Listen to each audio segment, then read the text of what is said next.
नमस्कार दोस्तों, स्वागत है आपका बॉन्जाई ब्लेसिंग्स में।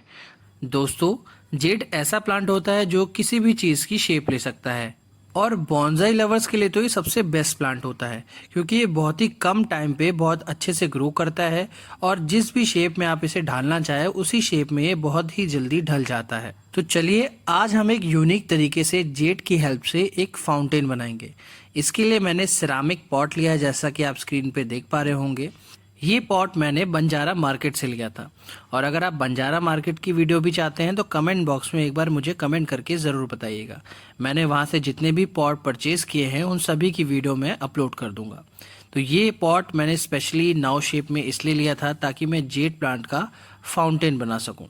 तो चलिए शुरू करते हैं।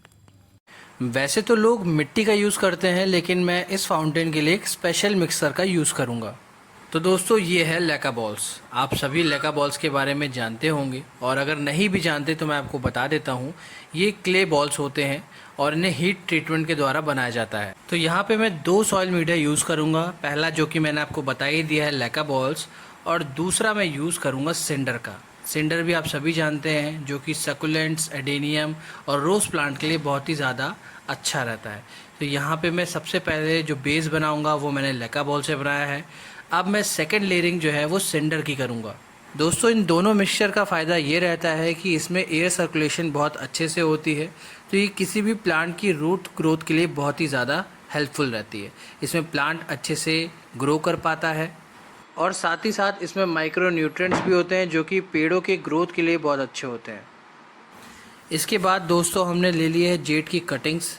यहाँ पे हमने काफ़ी अच्छी ग्रोथ वाली ही कटिंग ली है और जो ज़्यादा छोटी होंगी उसको हम अलग कर देंगे। हमें जो यूज़ करनी है उसकी जो हाइट है एटलीस्ट 12 सेंटीमीटर होनी चाहिए। तो यहाँ पे मैंने कई सारे जेड की कटिंग्स ली है, लेकिन जो 12 सेंटीमीटर या उससे ज़्यादा है उन्हीं को मैं सिलेक्ट करूँगा और बाकी जो छोटे प्लांट्स हैं जो कटिंग है उन्हें मैं दोबारा किसी सॉइल मीडिया में लगा दूँगा। वहीं से एक दूसरा प्लांट ग्रो होना स्टार्ट हो जाएगा।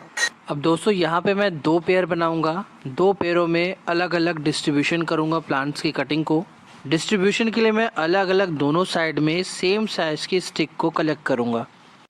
जब आपने इसकी बंचेस बना ली हैं तो आप मेक श्योर करिए कि 1 इंचेस तक इसमें कोई भी लीव्स ना हो।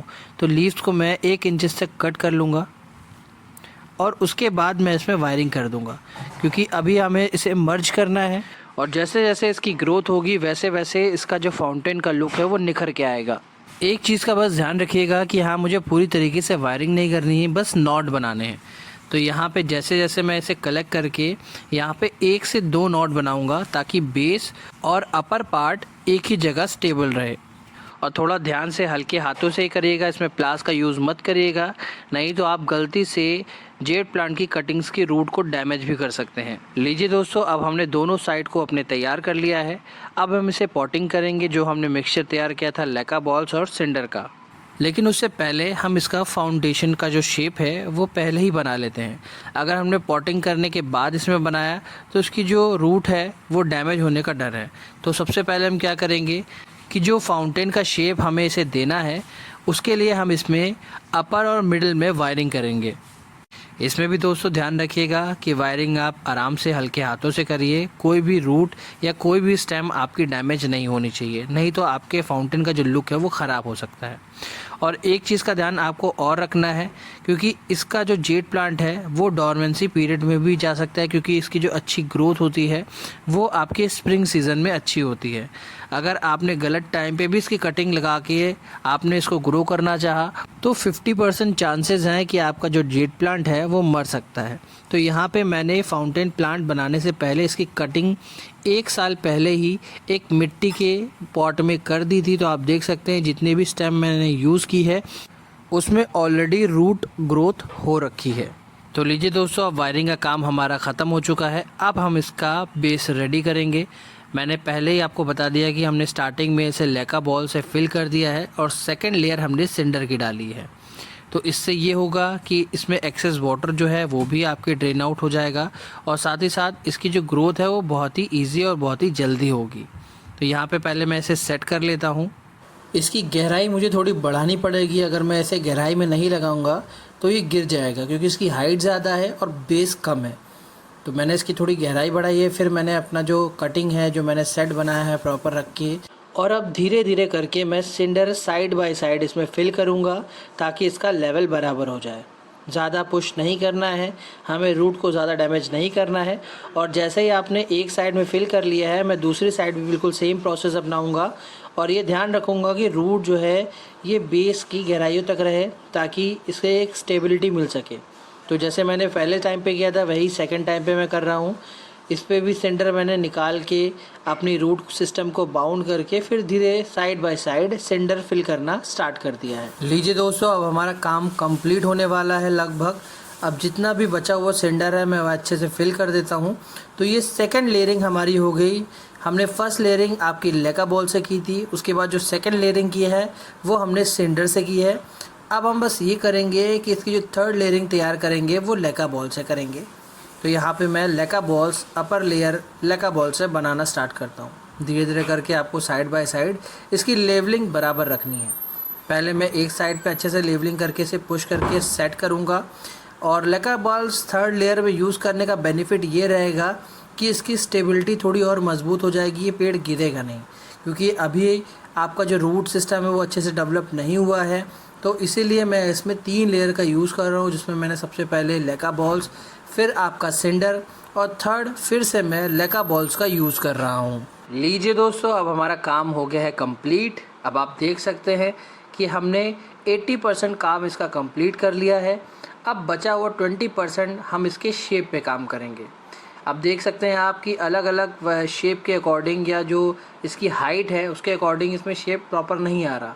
तो जहाँ पे भी साइड बाय साइड इसकी जो ब्रांचेस है वो निकल रही हैं, उसको हम बंच के अंदर आपका बाइंड कर देंगे वायर की मदद से। और फायरिंग हम देखिए मिडिल पे हमने ऑलरेडी कर रखी थी, बेस में, मिडिल में।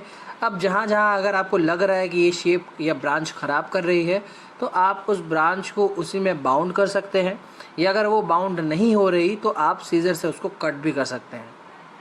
इसमें ज़्यादा ब्रांचेस तो नहीं लग रही हैं, लेकिन 1-2 ब्रांचेस ऐसी मुझे लग रही हैं जो कि आपके शेप को बिगाड़ रही हैं, तो मैं उसे कट कर देता हूँ।